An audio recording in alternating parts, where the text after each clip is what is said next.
Well, with the Dino Fury cast leak, which will probably be revealed what colors they are and such when I upload this video, but whatever. Dino Fury is just around the corner, so I'll put my 2 cents in for what I would do with the 4 Sentais that were skipped over. Starting with Kyuranger. It is the year 3035. The Shogun of Evil, Armagon, has conquered the entire universe, along with the new United Alliance of Evil, and now it's up for Power Rangers Constellation Force to liberate the universe. For characters, starting with the Rangers, they're referred to as their Constellation and Ranger, so our Red Ranger is called the Leo Ranger. Played by Daniel Padilha, Lucky is the newcomer to the Rangers. He doesn't know who he is or where he's from. He just calls himself Lucky because people say he is. He doesn't know who he is because he was separated from his parents when he was really young and he grew up by himself. He joined the rebellion kind of by accident. The rebels were fighting and he just kind of followed them. But it's later turned out that he's a descendant of Queen Vera from the Lion Galaxy from Power Rangers Ninja Steel. And his real name's Elijah, which is a reference to Eli J. Brony, a YouTuber who's a real Kyuranger supporter. And he's a descendant of Vera, so we can keep the King Lucky from the Sentai idea. And for fun, he's the son of Marv from Hyperforce of this dimension, and just like Kyuranger, it's another dimension. Maybe the RPM one. Scorpio Ranger, played by Chandler Riggs from Walking Dead. New species, he's half human and half scorpion person, so we can have the Stinger tail from Stinger from Kyuranger. He's a spy for the rebellion. Lupus Ranger, Gar, who's our first alien suit monster, whatever you want to call it. And yes, he gets to keep the same suit from Kyuranger. He's a Syrian, like Doggy Kruger from SPD. And I know in Kyuranger that was a joke, but shut up. He's the Cowardly Lion, or more accurately, the Courage the Cowardly Dog of the series. He's cowardly, but wants to be brave. And to voice Gar, I would choose Todd Haberkorn. Right? I mean, you look no different than a normal girl. I guess I just expected that you'd be a lot scarier looking. We need to settle everything for good with our next attack. This country has got to change, and it's up to us rebels. Libra Ranger, Scaletron. She's basically going to remain just like how Balance was in Kyuranger, but we'll gender swap her, making Balance a female. Well, 3 out of 12 is better than 2 out of 12, like the Sentai. Whatever.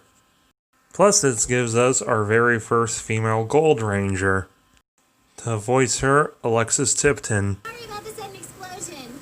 It's been a while, huh? Class 1A, right? Yeah, I forgot all your names already. Taurus Ranger, Bullbot, who is a former Machine Empire robot built around the time of Zeo, I guess, who did not get destroyed at the end of In Space, and spent the intermediate time from In Space to now as a wrestler, and chooses the fight to stop the Evil Alliance.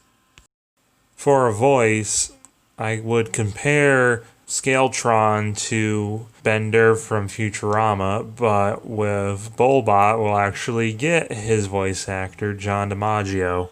Come on, little man. Let's go a couple of rounds. If you think you're tough. Welcome to Jacinto, Private. Your first order is to guard this spot. Serpent Ranger, Naga, played by Leo Howard.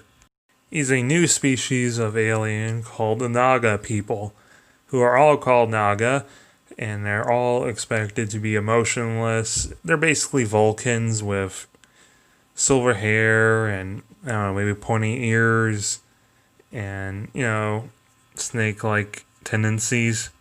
Like maybe snake eyes or something. I don't know. A snake-like tongue, which we only show like when he sticks his tongue out. Maybe have like a gross episode where he sheds his skin like a snake. And our Naga wants to learn about emotions, which is how he found Scaletron and their partners and stuff. Showing kids that it is okay to have friendly relations, non-romantic relations with people of the opposite gender than yourself. And just like Kyuranger, it's a subversion of the normal thing where the robot is the emotionless one and the human is the one who teaches them about emotions. Here it's reversed. Chameleon Ranger, Cammy, played by Yindra Yazaya, sorry if I pronounced that name wrong, who's a new kind of alien that's something like Sue from My Hero, or Mealy from Geki Ranger, or even Ilya from Ruby. She's not like a full-blown like chameleon girl, but a girl with chameleon traits like, I don't know, freckles, and she can turn invisible. I don't know, she's just weird. Make her like a kind of comedic, weirdish character, different from Kyuranger. Maybe make her act like Sue from My Hero, I don't know. Aquila Ranger, Raptor Unit 283, or just Raptor, who's a robot built by the same people as Brady from SPD. She's the same pilot wants to be Ranger from Kyuranger. And as a nod to the Sentai of how she was played by Luca from Gokaiger, she can be voiced by Sierra Hanna, who played Gia in Power Rangers Megaforce. This is like our third time seeing each other, so does that mean we're like BFF? Or if you know my another take on Super Megaforce, then Lindsay Shaw. Spoiler alert. Like, I have such huge crushes on all the people that I work with. Or if we can't get either of them, then Caitlin Glass. Well, you want to get to Central as soon as possible, right? Then I'll work my butt off for Dorado Ranger, Tenzing, played by Tenzing Norgay Trainer, who's a Triforian, just like Trey from Zeo, so he can split into three. And I don't know, maybe keep the chef aspect from Kyuranger. Draco Commander, Druk, named after the Thunder Dragon from Bhutan. He is the last of the original rebellion, with the former commander, Big Bear, being KIA, killed in action, only about 10 years ago or something. He's the mentor for the season, and he's kind of standoffish, kind of like Dr. K, but then over the series, as he warms up to the Rangers, becomes more like an RJ mentor, which is convenient because both of them become Purple Rangers. And to voice him, Paul Nkochi. It's not my fault if people want to pick me all the time. They simply recognize greatness when they see it.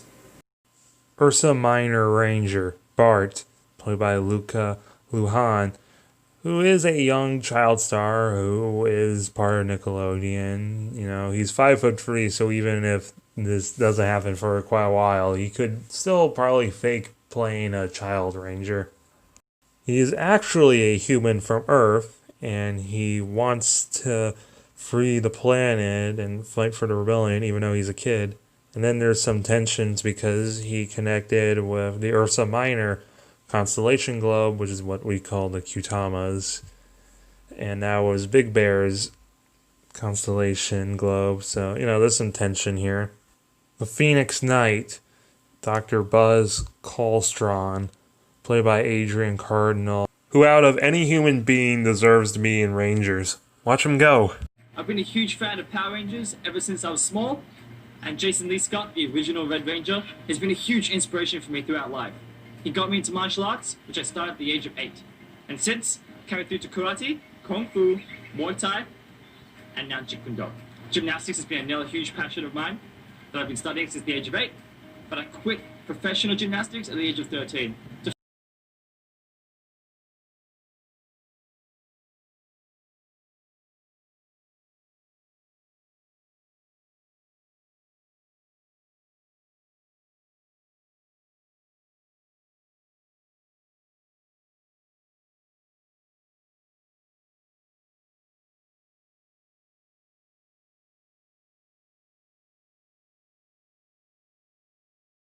Buzz is named after the first 3 people who walk on the moon.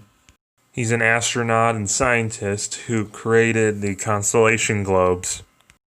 Or at least a few, the first one being the Phoenix constellation globe, which he bonded with, which made him immortal. He became the very first human of Earth to be elected the president of the Galactic Confederation. But very soon after, the New Alliance invaded, and he was rushed to safety in a cryopod.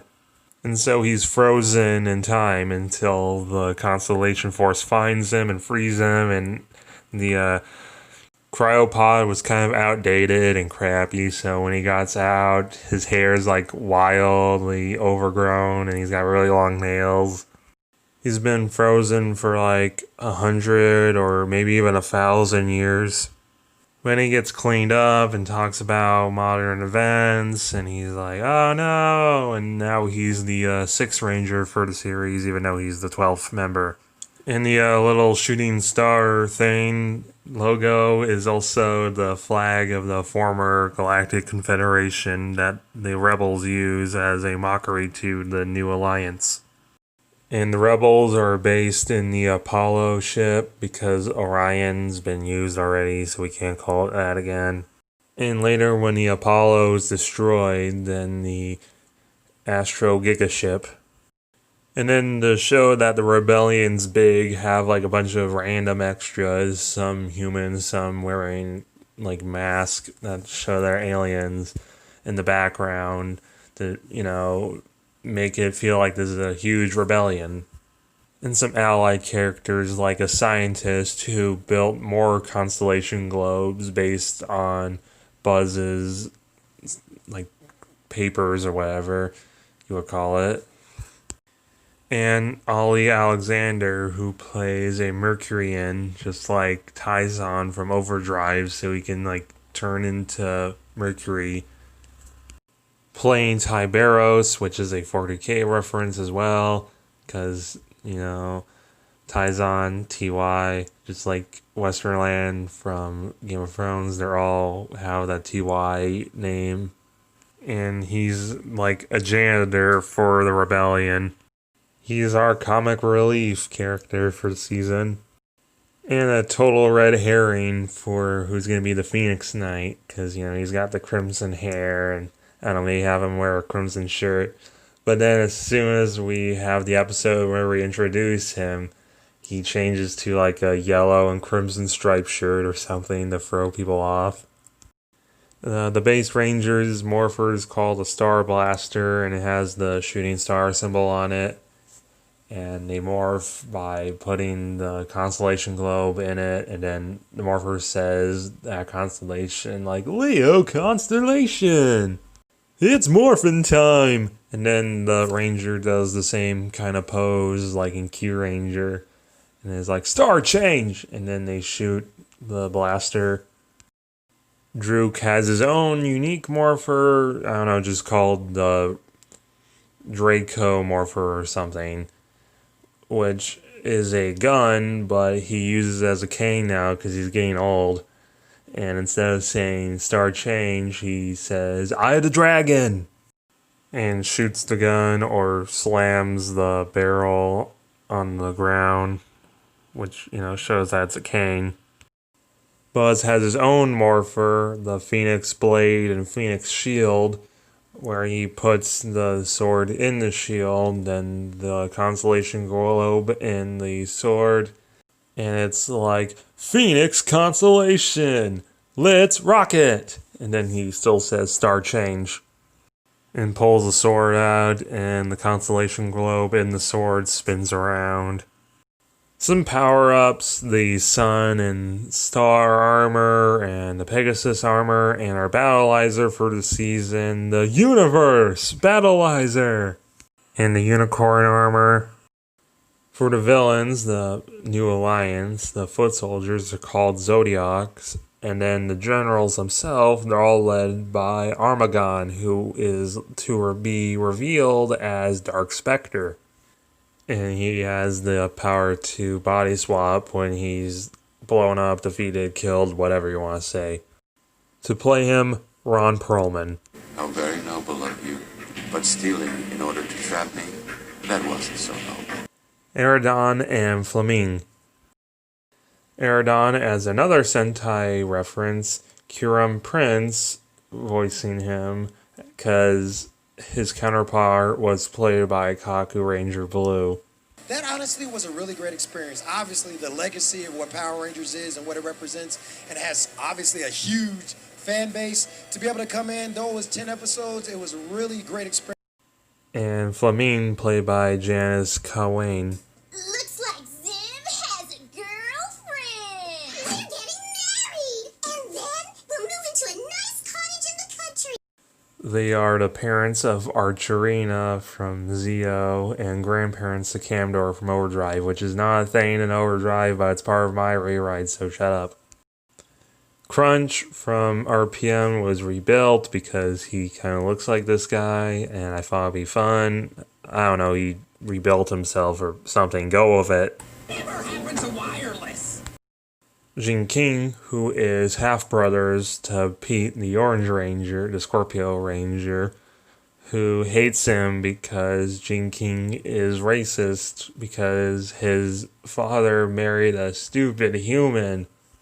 Because remember, Pete is a half scorpion person, half human. And, you know, this can be a story about, don't be racist like Jin King. And to play him, Lex Lang, who is a longtime Power Rangers voice actor. I would let you exist with your own failure a while longer. Thunderbird, who because of representation, Jonathan Joss, who is a Native American, probably not the same kind he's meant to represent because totem pole, but, you know, it's the thought that counts. We will rise up and reclaim all of what was once ours. And given this girl's inspiration, just call her Lion, like her inspiration. And, you know, just to be a little cheap, because we have all these other voice actors, she can have a kind of more generic voice, but with a Swiss or at least a French accent. Just like always with the Alliance, it kind of falls to infighting. But then there's also a period when the Rangers start infighting, with Phoenix Knight wanting to become the new leader of the rebellion because he was the former president, and Lucky's like, no. So then there's a Ranger Civil War using footage from Kyuranger versus Space Squad. And then to add to this, Lucky gets possessed by Armagon, but he manages to fight him off within him and expels him from his body, just for him to possess Naga, promising him to give him emotions, turning Naga into the main villain for a while, giving him the Dark Serpent armor. But thanks to the power of friendship or whatever, it's still a kid's show, Naga is managed to, like, absorb Dark Spectre's power, so he has all the powers, but he's good again. And with everyone all good again and friends, we get our full 12-man morph. Lucky does the little finger star twirl thing, and he's like, Galaxy Defenders, Power Rangers, Constellation Force. And then halfway through the series, we introduce Dr. Darius, who is an evil scientist for the New Alliance who builds robots, most of which are based off cows. Get it, Darius? Ha ha ha. And then we work in a return to Captain Chaku and SPD crossover. And given the armor, this red SPD Ranger is Bridge. So, I don't know, time and space shenanigans. We can have the return of Grum of this dimension. Depending on when these are adapted, we have 2 crossover potentials. But I don't know. What do you guys think? Do you love my ideas? Do you think I'm stupid? Let me know in the comments below.